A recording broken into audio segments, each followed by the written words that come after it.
Welcome to T2B live. మా T2B live channel ని subscribe చేయండి. లేటెస్ట్ అప్డేట్స్ కోసం బెల్ ఐకాన్ ని ప్రెస్ చేయండి. ఏ చిన్న అప్డేట్స్ ని మిస్ కాకండి. 2016 ఇయర్ కి గాను ఇప్పటికే అనౌన్స్ చేసిన బెస్ట్ యాక్టర్ అవార్డులన్నీ యంగ్ టైగర్ ఎన్టీఆర్ నాన్నకు ప్రేమతో మరియు జనతా గ్యారేజ్ సినిమాలకు గాను సొంతం చేసుకున్న విషయం తెలిసిందే. కాగా ఇక మీదట జరగబోతున్న సైమా మరియు ఫిల్మ్ఫేర్ అవార్డుల వేడుకలో కూడా ఎన్టీఆర్ జోరు కొనసాగించడం ఖాయమని విశ్లేషకులు భావిస్తున్నారు.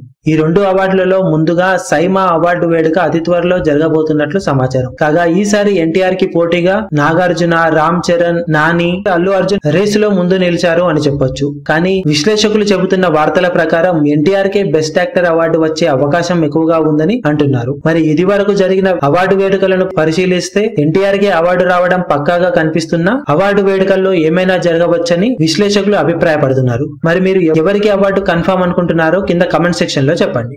మరిన్ని లేటెస్ట్ అప్డేట్స్ కోసం T2B లైవ్ ని సబ్స్క్రైబ్ చేయండి. వీలైతే లైక్ చేయండి, కుదిరితే షేర్ చేయండి.